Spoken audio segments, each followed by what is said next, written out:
Louise, it's great to be here with you today. Thank you, it's great to be here. Perhaps you could just introduce yourself and give me a bit of background about who you are, what you do. I'm Dr. Louise Mabille. I have a PhD in philosophy on the work of Friedrich Nietzsche from the University of Pretoria. I have a second PhD as an Erasmus scholar from the University of Hull on Milton as a Protestant thinker. And I've authored a number of books on Christianity and philosophy, but also on philosophy and literature. And I'm passionate about my faith as a Christian, as well as my subjects of philosophy and literature. Yeah, wonderful. So on your PhD, we're going to be talking about the German philosopher Friedrich Wilhelm Nietzsche. And the phrase, God is dead. The big one. The big one, his famous one. Yes. Do you mind giving us a bit of a background about him and this idea that he came up with? Or Absolutely, thank you. Now, most people think that the world is simply divided into atheist non-believers and Christian believers. Among the most problematic and infamous atheists are, of course, figures like Ludwig Feuerbach, and a rough contemporary of our man under discussion, Friedrich Nietzsche, is, of course, Karl Marx. Now, these 19th century philosophers began to question not just Christianity as a faith, but the Christian meta-narrative. Now, the Christian meta-narrative is bigger than just faith in God. It is the way the West has structured its relationship with reality. And specifically with respect to Nietzsche, is that Nietzsche is an extremely important thinker. He's an infamous thinker for having stated God is dead, which is very different from saying God doesn't exist. As I said, this particular sentiment we associate with the great 19th century materialists like Karl Marx, Feuerbach, and of course the thinkers flowing from the Darwinist position like Herbert Spencer and the English utilitarians. But Nietzsche looked at the entire history of the West and said that the question of God is even bigger than just God's existence. It is the question pertains to the people who wanted to believe in God in the first place. And he said that aside from the objective truth of the existence of God, the person seeking after God reveals a great deal about him or herself. And just because the West appears to have abandoned God, it hasn't abandoned the need for God. And in a way, Nietzsche comes close to what C.S. Lewis has said, that once said about there's a God-shaped hole in one's life. And Nietzsche says that the God-shaped hole in culture is still there. But what the West has done, in effect, is to kill the answers to that particular need. And this is what the phrase God is dead really means.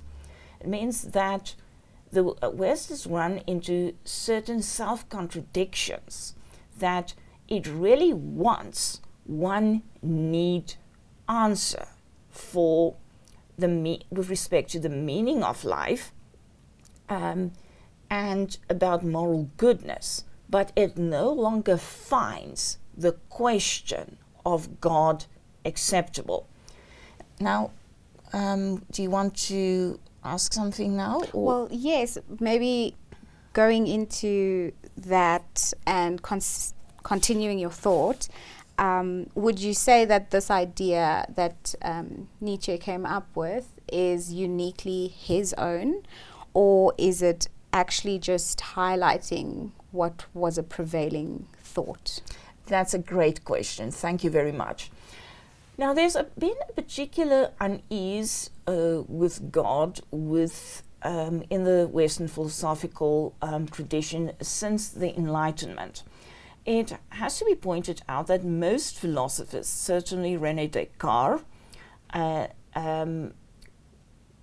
certainly Hegel, and to some extent his predecessor Kant, were all Christian believers. But there's a paradox involved in the notion of trying to treat God purely along rational lines. You could say that what Christianity has done since early modernity is to go the fully rational route and try to make only what can be placed on what is called transcendental grounds real or legitimate.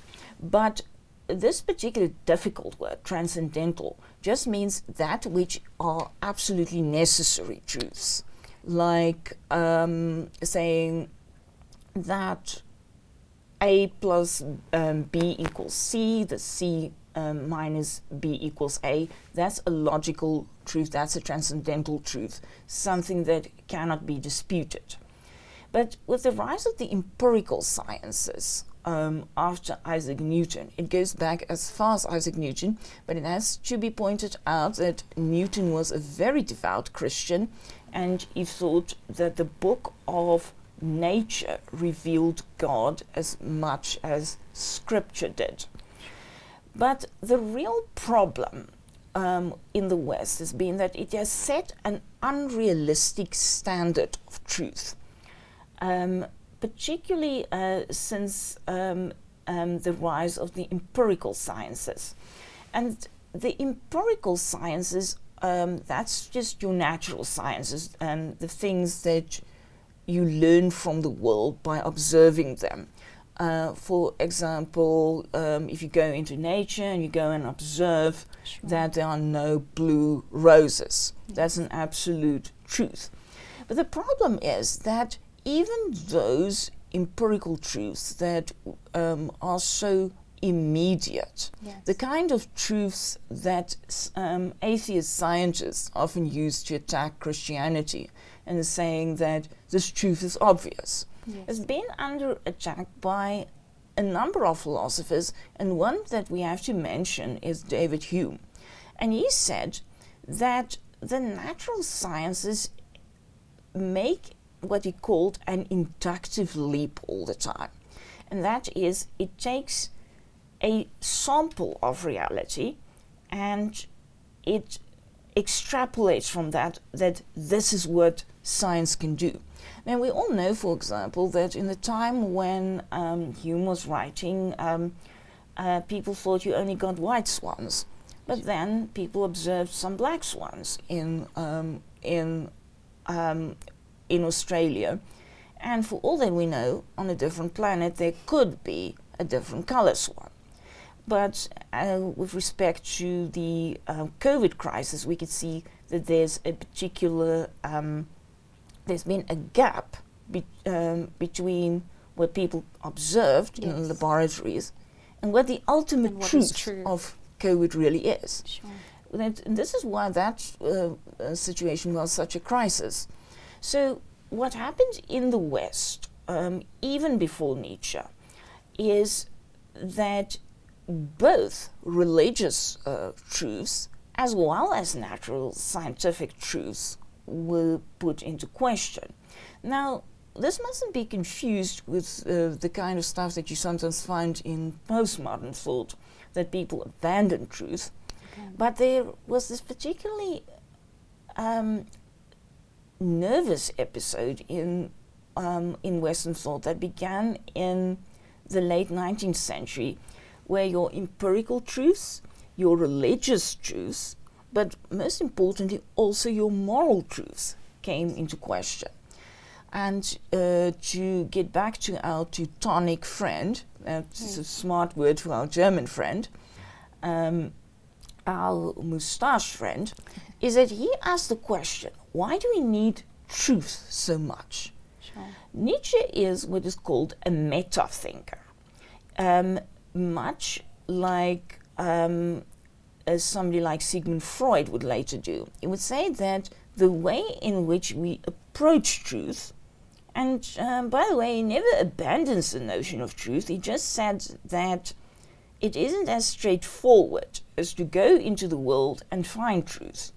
It's a complex process, and how you engage with this process says a lot about you. And he said that why is it that we're so dependent on it? Yeah. What makes us look for absolute foundations? And he said that there's something slavish about the way our modern empiricists, for example, work, and utilitarians, if you compare it to the ancient Greeks.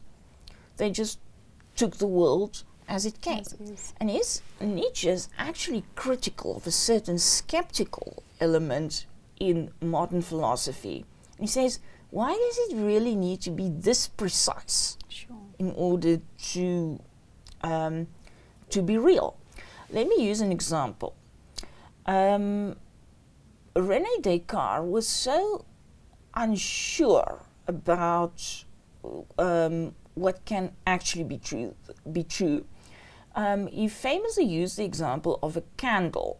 He said that it's constantly changing shape according to the heat to which it's exposed.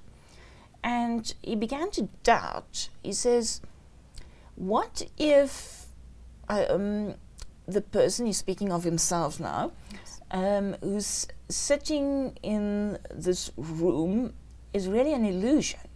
What if he's just dreaming that he's sitting here by the fire and he's actually sleeping in bed?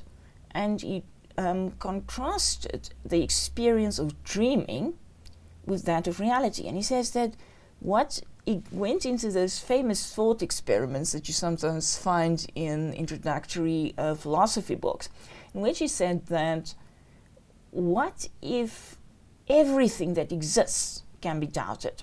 Sure. What if you looked at a rose and the color that he perceived isn't really what the rose really is? Sure. And there was actually very good reason for it, because Isaac Newton, for example, proved that while we all can agree that this particular rose could have a yellowish, orangey kind of hue, it's really the product of the interaction between the rays of the sun, of light, and the way our minds perceived it.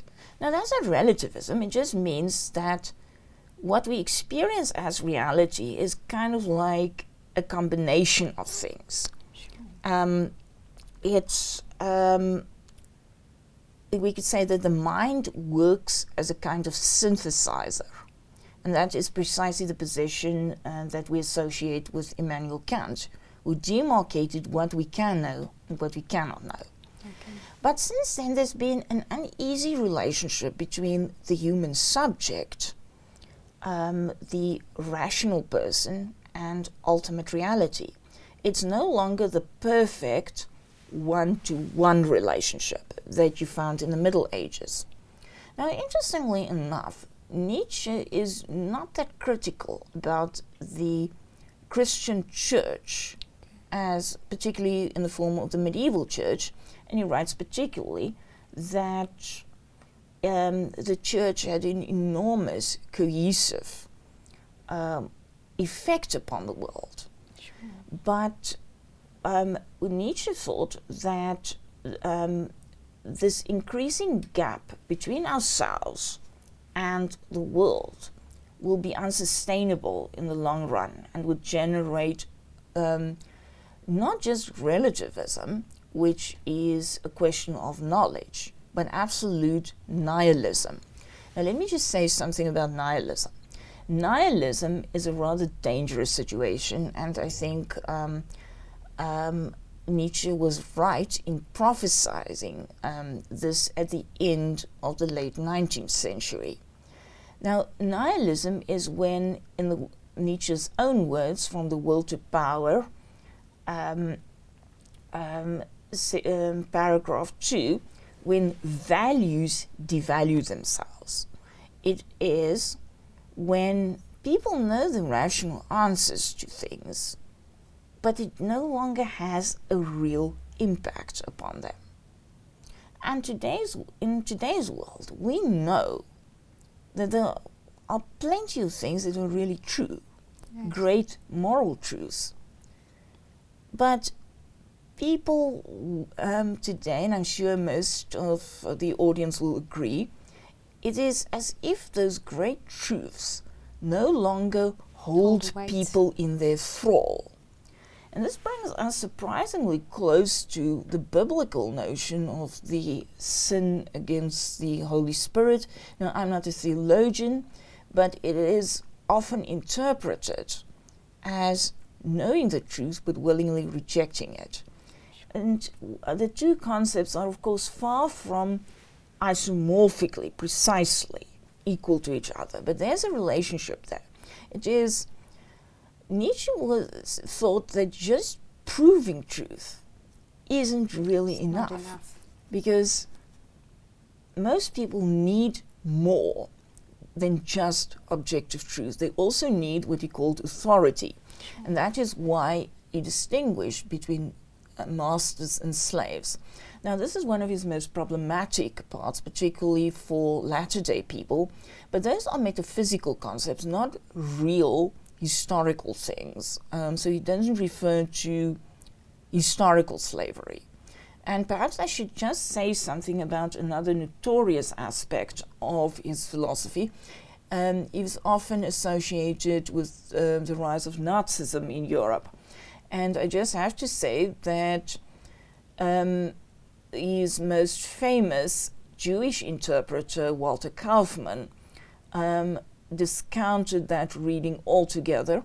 After his death, Nietzsche's sister Elizabeth and her husband Elizabeth Pfister, and his sister and her husband, Bernard Pfister, Elizabeth and Bernard, went through his work. And because it's so rhetorically intense, Nietzsche was a much more intense writer than Immanuel Kant, went through his work and isolated things that could be interpreted in a racial way or in a political way, like the will to power, which is really Nietzsche's way of accounting for the underlying changes in the world. It's an abstract metaphysical concept, not a political one.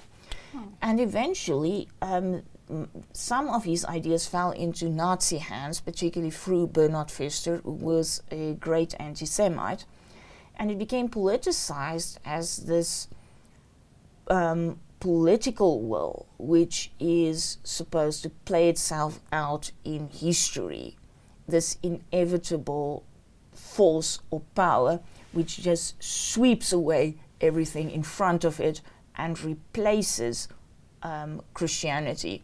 And as we all know, as history panned out, it didn't work out that way. But for Nietzsche, this master and slave refers to metaphysical or even psychological types. And Nietzsche said that because Christianity appears to have lost its explanatory power.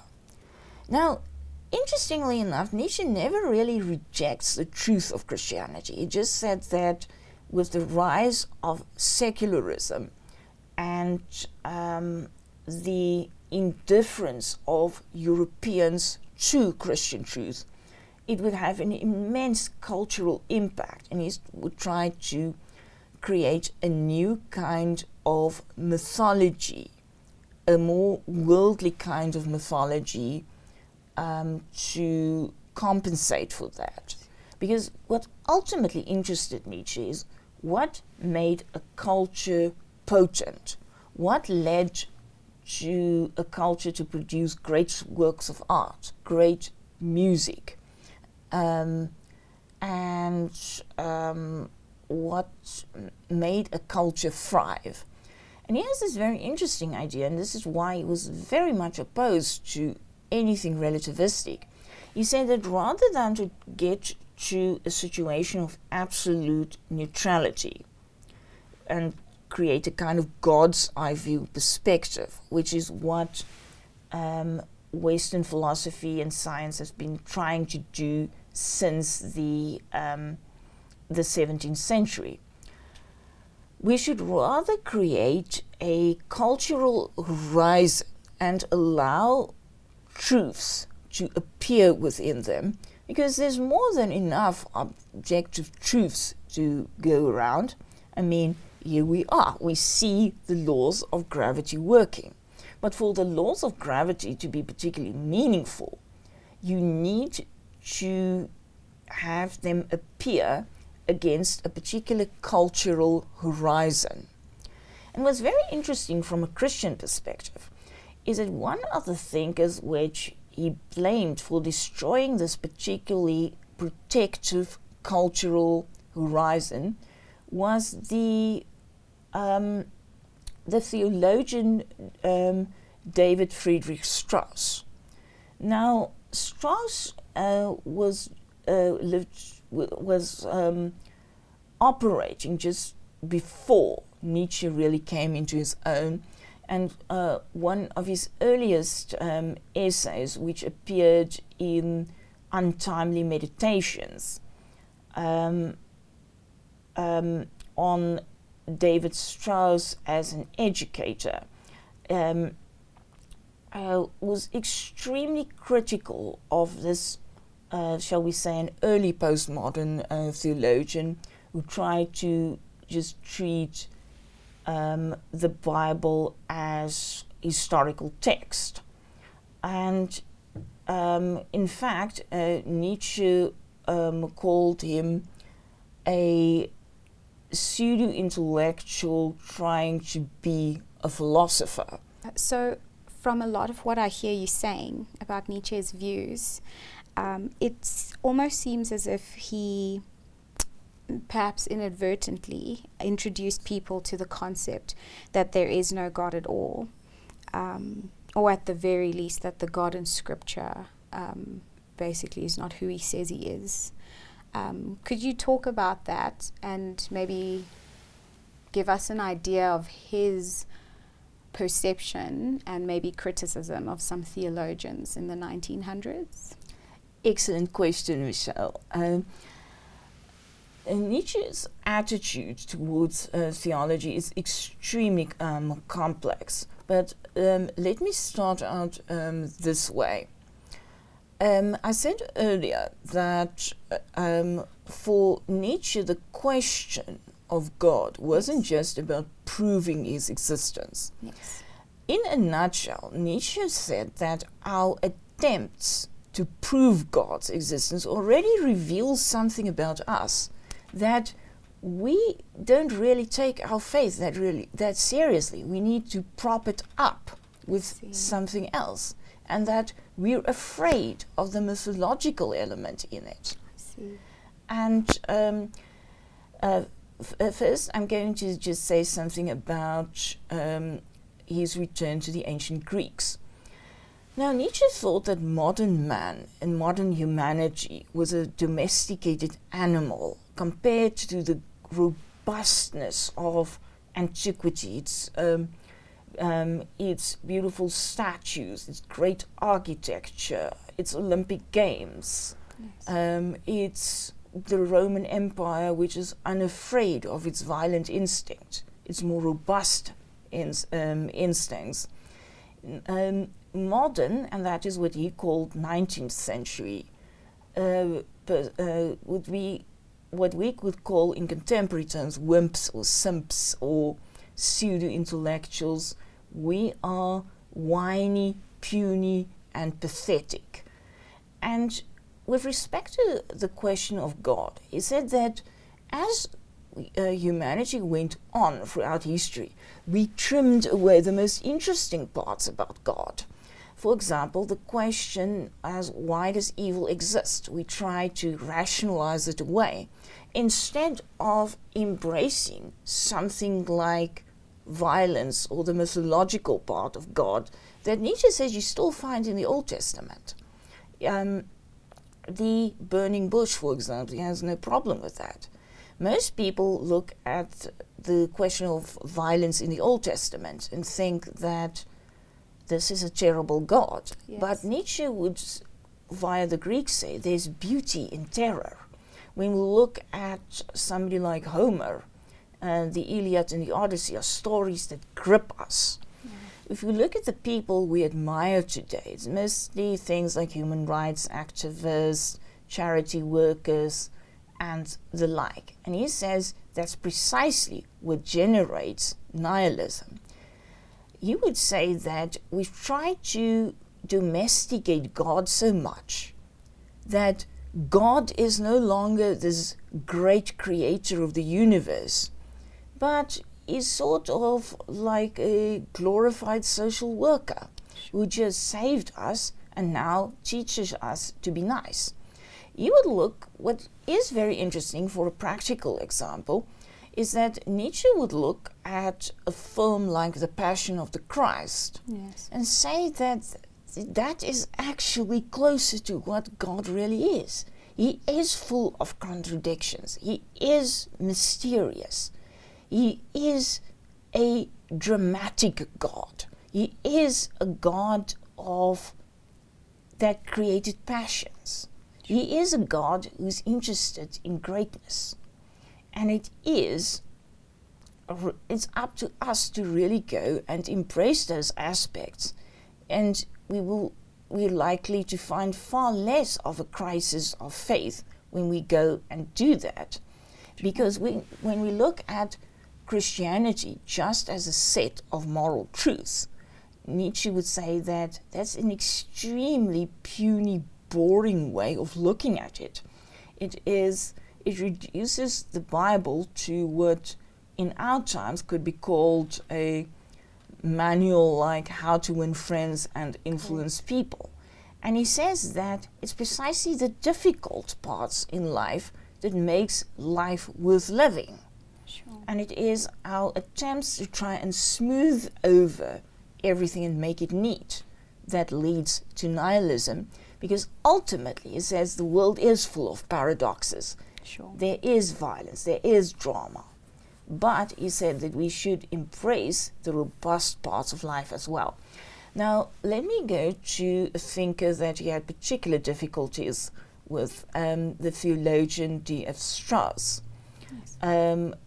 And Nietzsche, who is more critical of what is in effect an atheist theologian, which is, as we know in our own time, not as much of a contradiction as it should be. But he called David Friedrich Strauss an unintelligent Philistine trying to be a philosopher. And he analyzed Strauss's book, The Life of Jesus, which is really sort of like a progenitor to what we today know as the Jesus Seminar, who tries to treat Jesus just as a historical teacher of morality. And he said that Strauss missed the point of myth in the first place. It is, he has no idea what the nature that Strauss falls back upon really says, because Strauss tried to, again, you find it among the new reformers locally as well, where you find a strange kind of mismatch between evolutionary thought and postmodern thought. That, and he said that if you really go and look at nature, it is this dark, mysterious power and with which we stand in a relationship. And he called this relationship tragic. Now, tragic doesn't mean something sad. It means something highly dramatic. And he wrote about, he much preferred the ancient tragedians like Aeschylus and Sophocles. And while he wasn't fond of the English, he mentioned Shakespeare over 100 times. He said that this is the way to encounter life. It is to accept it in its fullness, throw yourself against it, and if you have to, go under. And it's far more likely that you'll encounter God this way in trying to prove Him. If you're going to believe in God, you may just as well do it properly. So what he said, that the version of God that Strauss propagated was so boring that it's no longer worth believing in it at all. It is that the thing that Strauss believed in can no longer be called God. And there's this famous passage in The Gay Science, one of Nietzsche's most famous books. Now let me just make clear, this has nothing to do with homosexuality. As we all know, this word has changed meaning since the 19th century. And the original title in German is Das fröhliche Wissenschaft, the cheerful science or the joyful science. And oddly enough, it actually refers to 12th century troubadours. Yes. Well, that's Nietzsche for you, always trying to bring in the obscure reference. But what really, and it contains this passage, section 125, if any viewer wants to look it up. And Nietzsche depicts a madman who goes to the center plane in the center of a small European town in the middle of the day with a lighted lamp. And he looks around, says, "Where's God? Where's God? Where's God?" And people look at him, half amused, half interested. And they say, has God become sick? Has he gone away? Is he on vacation? And he said, and the madman says, you have killed God. He says that you may not feel the effects immediately, but eventually you will. So in another passage where it's very obscure, he says that Buddha died in a cave, but after his death, his shadow will be seen for hundreds of years afterwards. Now, Nietzsche liked a great deal of mythological and mysterious language, yes, because he believed, and he's also a very prominent theoretician of language, which he says that logic and scientific truth is all very well and good. He doesn't dispute its value, but it doesn't really reveal the full potential of life. And it's also something that the later German thinker, who is almost as problematic as Nietzsche, Martin Heidegger, also explored. So Nietzsche's great thought was, and you ask whether he inadvertently led to the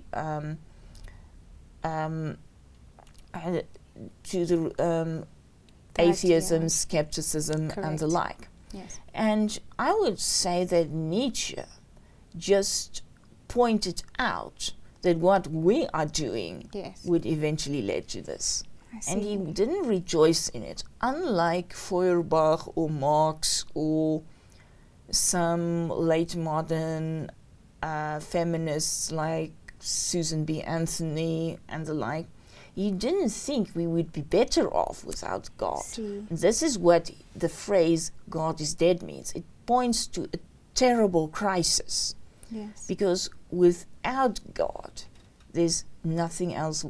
All the other things would shrink and fall away, and we'll end up in a puny, nihilistic world full of fearful, neurotic people who will be constantly at each other's throats without really accomplishing anything real.